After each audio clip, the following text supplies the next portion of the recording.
बिस्मिल्लाहिर्रहमानिर्रहीम, अस्सलाम वालेकुम। कैसे हैं आप सब लोग। आज जो मैं आपके साथ रेसिपी शेयर करने जा रही हूँ वो है जी चिकन बर्गर पैटी, जो कि घर पर बनाएंगे हम लोग बहुत ही आसान इंग्रेडिएंट्स के साथ और फटाफट से बनने वाली है। तो चलिए आइए जल्दी से मैं आपको बताती हूँ कि आपने इसको कैसे बनाना है। और अगर आपने मेरे चैनल को अभी तक लाइक और सब्सक्राइब नहीं किया है तो पहले जल्दी से सब्सक्राइब कर लें। तो चलिए आइए शुरू करते हैं जी। तो यहाँ मैंने ले लिया है जी चिकन, हाफ के जी हो जाएगा। इसको हम चॉप करेंगे। और यहाँ पर मैंने ब्रेड के 4 स्लाइस ले लिए हैं और एक अदद अंडा लिया है। यहाँ पर इसको इस तरह से तोड़कर हम यहाँ चॉपर में डालेंगे। सबसे पहले हम ब्रेड को शामिल करेंगे जी। तो यहाँ मैंने ब्रेड इसके अंदर शामिल कर दी है सारी। अब हम लोगों ने इसको कर लेना है चॉप चॉप। एक एक चीज़ करके हम इसलिए करेंगे क्योंकि वो अच्छी तरह से हर एक चीज़ ग्राइंड हो जाए अच्छी तरह से। ये देखिए जी ब्रेड हो चुकी है। अब मैंने इसके अंदर शामिल कर दिया है जी चिकन। अब हम चिकन को भी अच्छी तरह से खूब घुमा लेंगे जी। तो ये देखिए जी एक बॉल सी बन गई है, लेकिन इसको अब हम इस तरह से सेट कर लेते हैं। और अब हम इसके अंदर शामिल करते हैं जी एक अदद अंडा।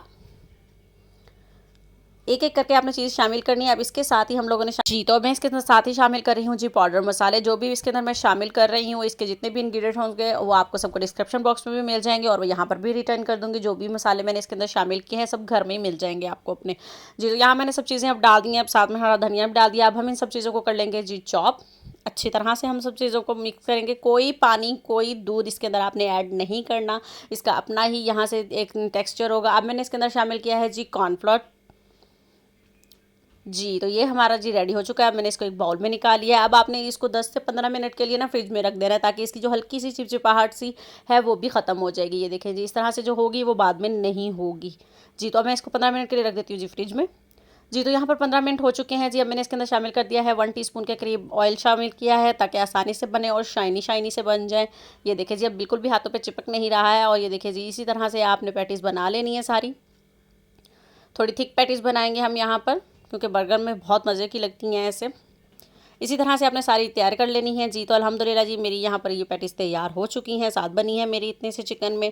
आप चाहे तो क्वांटिटी ज़्यादा भी कर लें। चलिए अब इनको जो कोटिंग कर लेते हैं इनकी।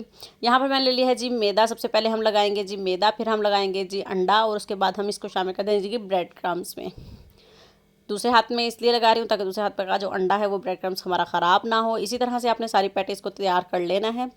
तो यहाँ पर मैंने 3 स्पाइसी लगाए हैं और बाकी जो है वो नॉर्मल लगाए हैं बच्चों के लिए। और इस तरह आप फ्रीज़ भी कर लेंगे जी। तो मैंने इसको फ्रीज़र में रख दिया, जैसे 5 से 6 घंटे के लिए फ्रीज में रख दिया था। अच्छी तरह से ये सेट हो चुके हैं जी। अब मैंने इनको डाल देना है जी जिप लॉग में। जो रह जाएंगे वो मैं बना लूँगी जी। तो अब मैंने इनको डाल देना है जी। इस तरह से आप इसको सेव कर लें 2 से 3 महीने के लिए आराम से आप इसको सेव कर लें आप इसको इस तरह से। मैं आपके सामने यहाँ पर सिर्फ 2 या 3 बर्गर ही बनाऊंगी, क्योंकि खाने वाले लोग कम हैं मेरे पास। इस तरह से आप इसको सेव करके आराम से रख लें। तो चलिए आइए जो मैं 2 बर्गर आपके सामने बनाऊंगी और इसको अब हम फ्राई कर लेते हैं। लो टू मीडियम फ्लेम पर आपने इसको फ्राई करना है बिल्कुल, ताकि ये अच्छी तरह से अंदर से पक जाए। 7 से 8 मिनट वन साइड आपने कुक करनी है। अब मैंने इसकी साइड को 7 से 8 मिनट के बाद चेंज कर दिया है।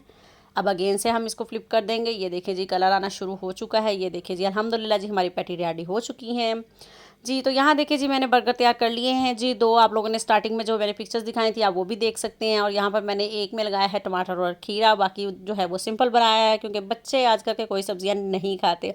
उम्मीद करती हूँ कि आपको मेरी ये रेसिपी ज़रूर पसंद आई होगी। और प्लीज़ मेरे चैनल को सब्सक्राइब कर दें और मिलते हैं हम नेक्स्ट रेसिपी के साथ। अपना बहुत सारा ख्याल रखिएगा। अल्लाह हाफिज़।